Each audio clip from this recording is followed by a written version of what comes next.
Hello, everybody. Welcome to the 100-Year Real Estate Investor. We're your host, Jake and Gino, and this is the show dedicated to long-term personal financial engineering. Gino, how's it going? Jake, I was having a rough day today. I'm not going to lie to you, but this guest just pet me up a little bit. I think you just sparked up, man. I'm ready to rip it now, right now. I'm ready to learn a little bit about survival. I'm ready to go old school. Let's go old school. Screw this technology crap. Let's go back to writing. You know what I'm saying? Sorry, Jake. That's how you start a fire with that stuff for the folks not on YouTube. But anyways, today's guest is an entrepreneur, investor, business advisor with over 30 years experience in the retail landscape and frequent host of the Home Shopping Network. So without further ado, Marc Portney, welcome to the show. Hey guys, how you doing? Hey, we're doing great, man. You lit a fire under our ass, no pun intended. From the start of this thing. Well, I start off like a jumbo jet. It just goes slowly, and then when it lifts off, we're out of control. So that's what's gonna happen. We're gonna start off easy, and then we're gonna go into all the subjects that you want to talk about, and then hold on to your pants, dude, because that's where we're going. Very, very excited. So let's get to know each other a little bit. Share with us your journey and how you got started in business. I won't take you all the way back, but it did start all the way back there. I mean, I figured out if I shined my father's shoes for a quarter, I could keep getting quarters, and then I saved up and got one of those little wooden boxes where you put your foot on, and then I just started. Then my grandparents came over and I banged them out for shoe shines and did stuff like that. So that was my first real taste when I was really little, but aside from that, I went along in my journey. I started at I actually did my first leverage buyout at 20 years old. I had an old pair of tennis sneakers, so it didn't fucking matter. I signed personally. It was great. My wife thought she married an accountant, but then all of a sudden I became this fucking retail guy. And surprise. And then 42 years later, we're still together. So I guess it worked. But I worked for the company for a long time, realized the guy was having problems with his New York corporation. And he said, I got to find a buyer. And I sat there and I was sitting in an accounting office bored out of my fucking skull and, footing and cross-footing numbers, which is not for me, as you may be able to tell in a short amount of time. I took over this company. I signed an $800,000 note with a. And you're 20. 20. I didn't know what the fuck I was doing, dude. The only thing I knew was the retail part. I knew how to talk to people, and I knew how to get them to do what I wanted them to do. So that was buying plants and flowers, and that's all I did. So we started like that. The guy was upside down, all kinds of money, personally on the lease. He had nothing to lose. So I used the company's own money to pay him, and it worked out. And then I moved on from there, and I started in the import business. I took that knowledge of the florist industry, and then I turned it into importing. So I became the largest importer of floral supplies in the country. Didn't know shit about importing, and now to this day, I own Global Source Infrastructure Partners. And we do major league sourcing for major league companies. So we go to China, got my own staff in China. We have a payroll. Factory owners fly in for my kids' weddings. They stay in my house for holidays, pre-pandemic, obviously. And we're off to the races. Well, they're not invited anymore. What? They're invited, just if they can get the fuck out. They can't get out. They're captive. They're captive in China, right? They're locked up in some building right now, right? Yeah, I'm not going over there for a while, but I used to go five times a year, and I played that game for a good long time. But before the pandemic, I flew. So just to hear from your lips, why are you not going to China right now? I'm not even gonna fucking clean it up. First of all, they need you to. They need you to what do they call that when you got to be in a fucking hotel room and get your food slid under the fucking door for 2 weeks. That's not for me. So it's going to take. You don't want to be a rat in a cage. Well, a normal 7-day trip would take me a month and a half. So I don't want to invest a month and a half of good hard time. Plus, look what we're doing. I don't even know where the fuck you are. I'm in northern New Jersey and we're talking. So I can talk to them like this. We talk to them, via email every single day. So, Mark, let me ask you, how does that going to affect the economy? Like, has that had ripple effect? Because no one's talking about that. Mm-hmm. If you can't go there, people are locked up. They're locking people up. They're getting dying. He can go, but he's not. People are choosing not to. And supply chain, like we're trying to build stuff here, but the infrastructure here is not going here because utility is so damn expensive. They bring down utility costs. We'd be building more stuff here. How do you see that factoring into the economy? How can we take advantage of that here? Well, the fact of the matter is, unless your wife is willing to pay $30 for a fucking coffee mug, it's never going to go down, dude. We're never going to make shit like that in the United States. You know, all the bullshit, all the seasonal, the tiki torches, all kinds of shit like that. That's like reading wheat. Dude, and they're hooked on it. I'm going to tell you right now, my grandmother and my wife went to the, whatever the hell it's called. You know, there's 5 of them right downtown here. They just buy shit, and it's so damn cheap, and they love it. They're addicted to this crap. And that's exactly the thing right there. So what's going to be? They put a scarecrow on their front lawn. I'm hoping they leave it out in the rain. It gets moldy, and then you throw it in the fucking can. And it will, and it does, and it never stops. It's a self-fulfilling prophecy. But to think for a second that we're going to be able to make horse shit like that in the United States, it's not going to happen. Probably smaller, more expensive things. You got a shot. Injection molded plastic, like Rubbermaid. They make those big bins. The air inside those fucking bins is more valuable than the bin itself. So you're never going to be able to get knocked off in China. Never. So there's certain circumstances where it does work, but then there's most circumstances like a coffee mug and all the other bullshit. Cheap, hand labor is prevalent. You're always going to lose to China and Far East. I shouldn't just say China, but yeah. Wow. I've got so many questions here. Jake's got a list of questions in front of me. Screw these questions over here. You learn an $800,000 leverage buyout. That's going on right now. That's creative financing in our industry. Do you see any parallels from when you started to what's going on right now in the economy also? I don't have any idea because it's so far in my rearview mirror and I was spitballing it. Gino, I had no fucking idea what was going on. I just knew that if I could get control of that company, that I can turn it.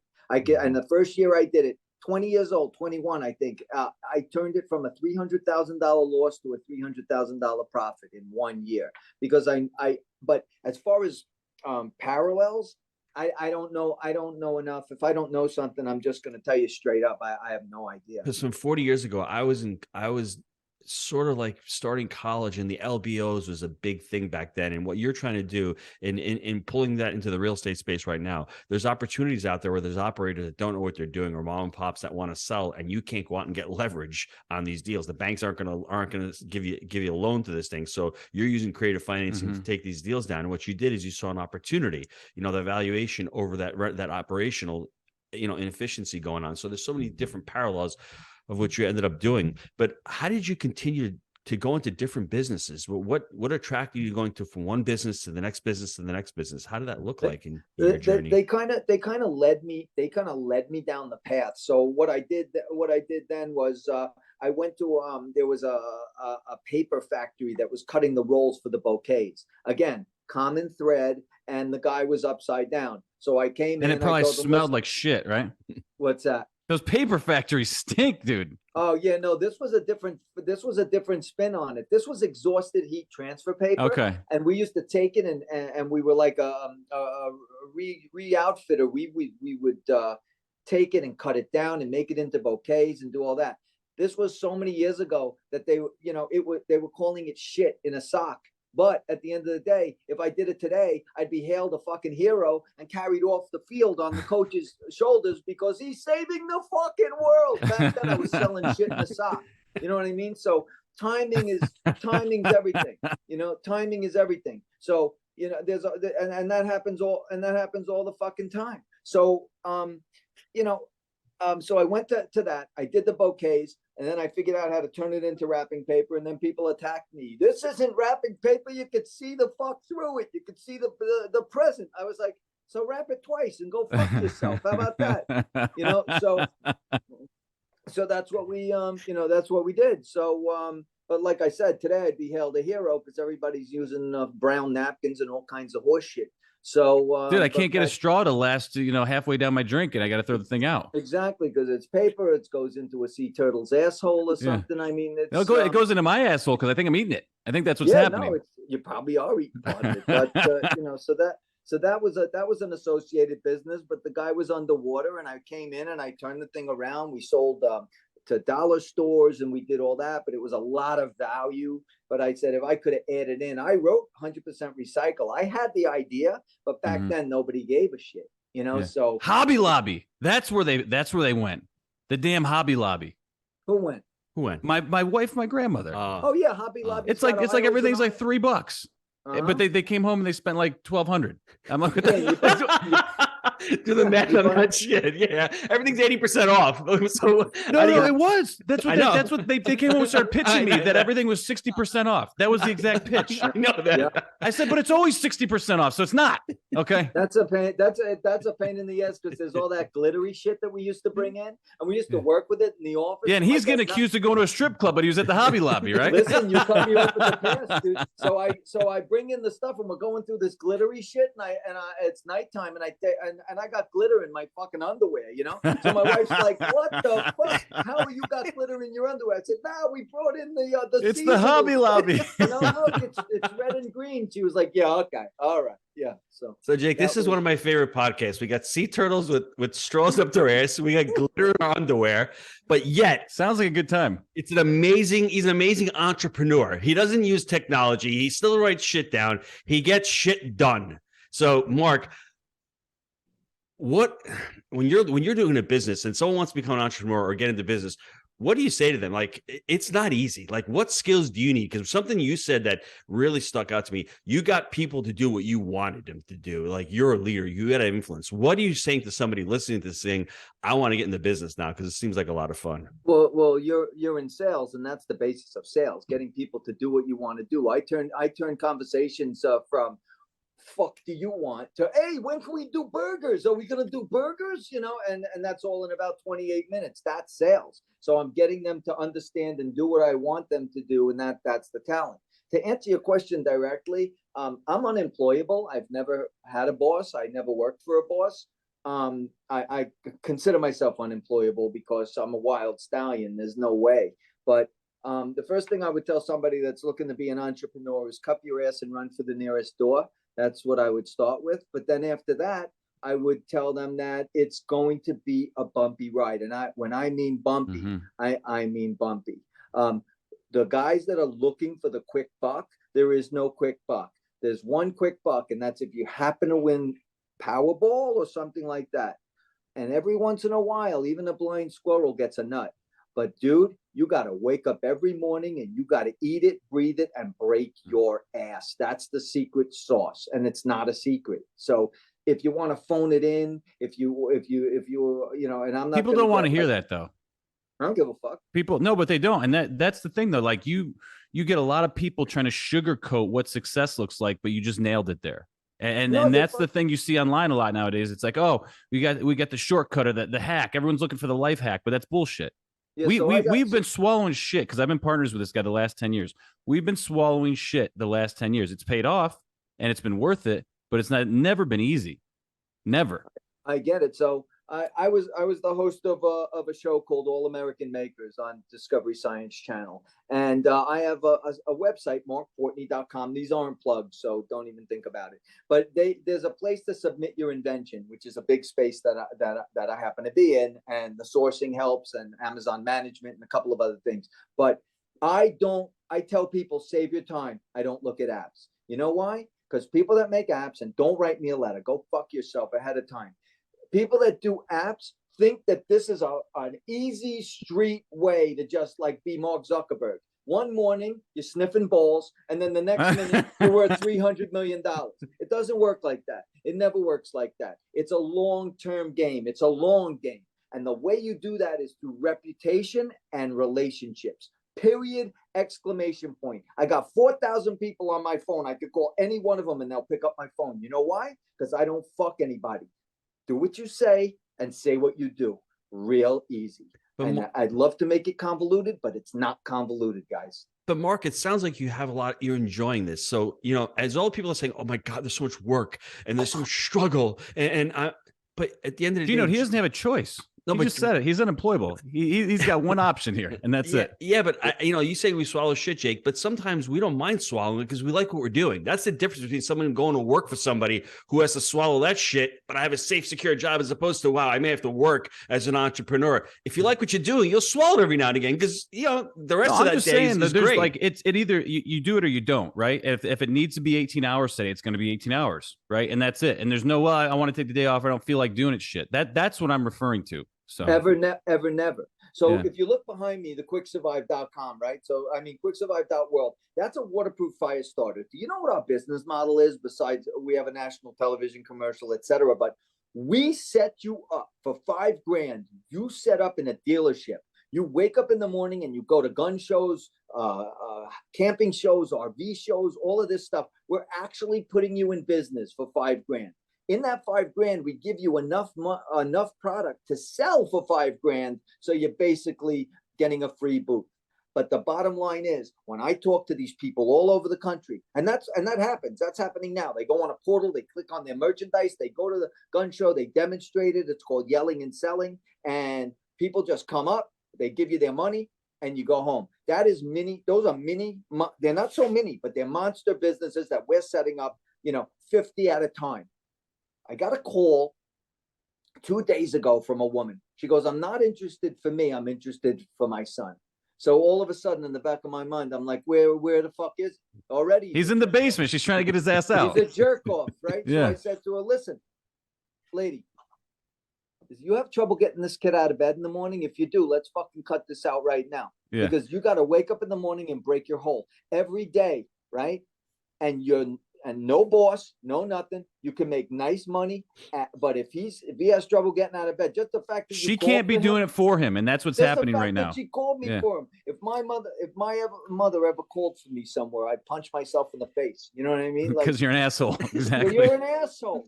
I mean, what do you need to know? I mean, so the answer to your original question, I know we've gone many different directions, is you've got to live it, eat it, and breathe it. My wife will drag me to the fucking supermarket and I'll be, see you later. I'm going to non-foods. I want to take some fucking pictures. And then I'll look for competitors. What fire starter are they using? Well, I'm just using that as an example. But I go, oh, fuck. Like my wife says, stop yelling out in the fucking store. Because I see a competitor. I go, how did this fucking jerk off get on the show? And she's like, Mark, stop it right now. So but that's the passion. If you don't have passion, but you want to know the answer though. Like, you're not full of shit. You want to know how that prick got there and you didn't. Like, that's a real question. Yeah, I get it. Because how come we can't get the fuck I get it. This buyer's jerking me off. You know what I mean? So I would give you Gino's statement, but it's not okay. So that he typically says. Mark, let me ask you. This is an important question for me. How do you see the opportunity? Because you're into so many different businesses. How do you evaluate an opportunity? Because I love what you're doing with this company, because you're actually providing a tremendous amount of value for someone to be able to start their business for their $5,000. So when you see an opportunity, what goes through your mind saying, I want to invest in this company, or I want to invest in this business?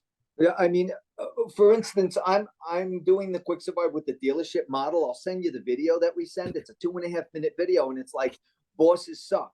Take $5,000 and turn it into $100K. I'm not blowing smoke up your ass. Mm-hmm. If you make your own appointments, you do what you want. And the bottom line is, I get frustrated sometimes, as you can tell, but people that don't understand the opportunity. Like I've been with IBM for 15 years. I'm still thinking about it. I said, dude, that's called paralysis by analysis. You're never going to do it. Go back to fucking IBM and sit there and pull your Frankfurter. Go ahead, do it, and that's it. He's not a good mix, and that's the answer. You got to be able to live it, eat it, breathe it, and break your ass every single day. Sometimes you're the windshield, sometimes you're the bug. And that's just what you have to accept. Hey, how about the current economy? Where are you seeing things at in the current economy, and how's it impacting your business? Well, I mean, there's some tariffs that came along a bunch of years ago, and that definitely impacted me. I had a customer during the catastrophe last year with the supply chain and all that, and I quoted a customer at the price of when containers were $4,500, and then containers went to 20,000. I'm the only vendor that didn't come for a price increase. I took $1 million in the ass because you know why? I shook your hand and I said so. That's what I did. And you know what? That's all you got. Don't worry about your money. Your kids will spend it. No problem. The only thing you go with is your fucking reputation. When you go, either you're a great guy or you are an asshole. And a dead asshole is a dead asshole. So that's all you got. So don't be so concerned with all the rest of the horse shit coming from a 60-year-old guy. You know. Let me ask you, how has long-term thinking impacted the business? I mean, like, you've been going into businesses. As far as long-term thinking, how has that impacted your decisions? I don't focus on it. I just do it. You know what I mean? There's a big difference. Like, I don't sit here and say, oh, what's my long-term strategy, which probably a good businessman would probably do. But I don't do it. I just do what I'm supposed to do every single day. And I know that between relationships and a little bit forward looking, it's all going to work out in the long run because I'm doing the right thing. But and there's a ridiculous amount of consistency there too. Just do what you say and say what you do. Is that so fucking hard? Are those the company values? Yeah, dude, it's my values, which is the company values. I mean, the bottom line, everybody's like, oh, if I get told 10 times a day, oh, talking to you is so refreshing. You're so transparent. You're so real. As opposed to what? Being a fake jerk off like everybody else is? Why? Why? Just tell it like it is. If it looks like shit and it smells like shit, it's shit. And you might as well just tell it. And if you don't like the way this is, like a lot of West Coast people don't dig me, I don't give a fuck. That's great. But because I don't do that thing. I don't do it. I'm a New York guy. No, you don't do the bullshit posture pose.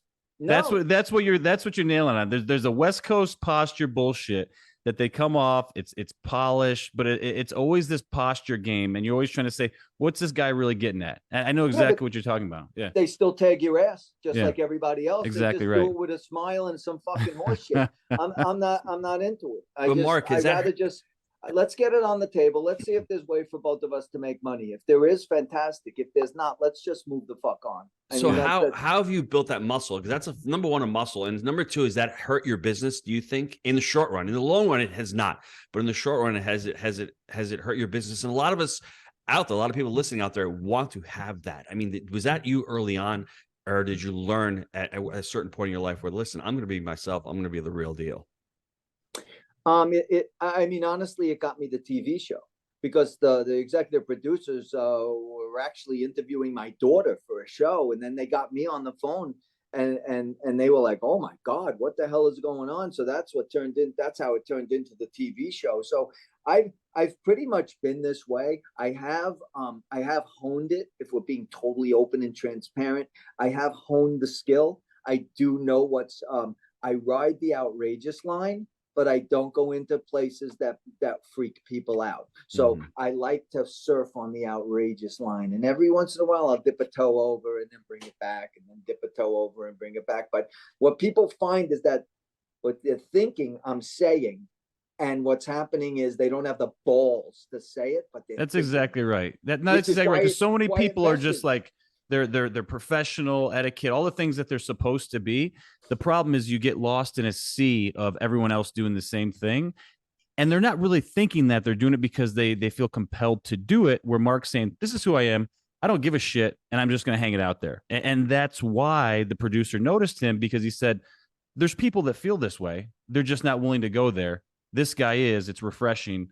Boom. It was an opportunity for him. A question, Gino, and I get a lot is, what's a great value add? You've just closed a deal and you're looking for a way to maximize the attractiveness of your complex to potential renters. At Rand Property Management, we start at the bottom.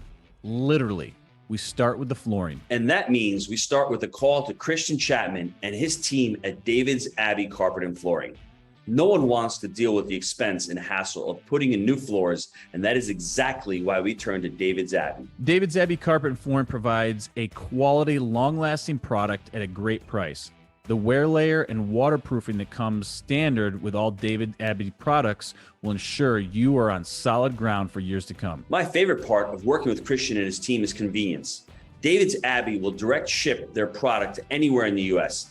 That's white glove service, folks. And your installation team will love how easy it is to install. The next time that you're looking for a great value add, give our friends at David's Abbey Carpet and Flooring a call and speak with Christian. Or click the link in the show notes to visit their website today. Mark, my last question is, you're, to me, an amazing marketer. Any tips, any skills that you've learned through marketing? Because it hasn't changed. Maybe the technology has changed, but the messaging and all is, say, what has worked for you during your career? Well, I mean, I basically look for the needs and then you backwards fill them. That's what you do. Whether you do it on Instagram, I can't even spell Instagram, right? So, I mean, whether you do it that way or the influencers and all this newfangled horse shit is fine. But the bottom line here is, you see what the need is and you see how you can fill that need. Then you guys can fill in how to get there. I mean, me, I'm a decent marketer. There's no doubt about it. But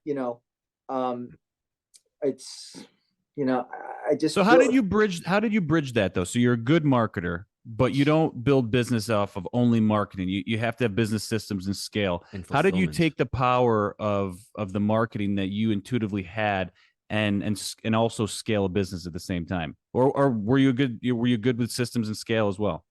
No, not at all. I took younger partners. I took partners like we have a Amazon management, and I know it's one of those things. I got a cousin who fucking manages Amazon. Okay, everybody's got a cousin that sells life insurance too. Yeah. But at the end of the day, we only eat what we kill.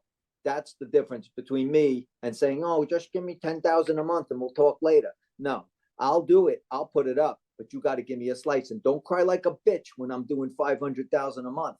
Don't cry like a bitch. You cut me my check the way you're supposed to. But that's the differential. The differential is that's eating what you kill. That's a big difference than getting people to pay you for shit. Well, and it's hard to find those people as well to because nobody believes in their own fucking ability. That's right.